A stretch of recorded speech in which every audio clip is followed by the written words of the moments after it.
జనాభా పెరుగుదలపై మంత్రి సవిత కీలక వ్యాఖ్యలు చేశారు. దేశ జనాభా తగ్గిపోతున్న తరుణంలో రాష్ట్రంలో కూడా జీవన భావాన్ని పెంచాలని అన్నారు. ఒకరు వద్దు, ఇద్దరు ఓకే, ముగ్గురు ముద్దు అంటూ కామెంట్ చేశారు. మూడో బిడ్డ పుట్టిన వెంటనే ప్రభుత్వం రివార్డు రూపంలో 25,000 రూపాయలు అందజేస్తుందని మంత్రి తెలిపారు. మూడో బిడ్డ పోషణ, విద్య, ఆరోగ్య బాధ్యత కూడా ప్రభుత్వమే తీసుకుంటుందని మంత్రి అన్నారు.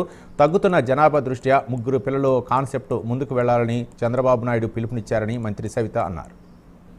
ఈరోజు అభివృద్ధి ప్రదాత, పరిశ్రమల సృష్టికర్త, మహిళా పక్షపాతి, బడిగిన వర్గాల పక్షపాతి, పరిశ్రమల సృష్టికర్త మాన్యశ్రీ ముఖ్యమంత్రి చంద్రబాబు నాయుడు గారి 76వ జన్మదిన వేడుకలు రంగరంగ వైభవంగా మరి తెలుగు ప్రజలు గల్లీ నుంచి ఇతర దేశాల్లో కూడా ఈరోజు ఘనంగా మరి జన్మదిన వేడుకలు చేసుకుంటున్నారు.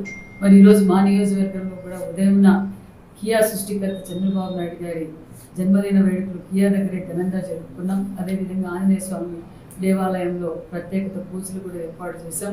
మరి పేదవారికి 5 రూపాయలకి అన్నా క్యాంటీన్ రాష్ట్ర తరఫున కూడా ఈరోజు మా నియోజకవర్గం హెడ్ క్వార్టర్స్లో అన్నా క్యాంటీన్ కూడా ప్రారంభించి, అదేవిధంగా మరి ఈరోజు ఏదైతే మహిళా పక్షపాతి మాన్యశ్రీ ముఖ్యమంత్రి చంద్రబాబు నాయుడు గారు భావితరాల కోసం, భవిష్యత్తు కోసం అహర్నిశలు కష్టపడుతున్న వ్యక్తి చంద్రబాబు నాయుడు గారు అనే విషయం తెలియజేస్తూ మరి ఆయన జన్మదినం సందర్భంగా ఈరోజు 76 మందికి సామూహిక శ్రీమంతాల కార్యక్రమం కూడా ఏర్పాటు చేశాం.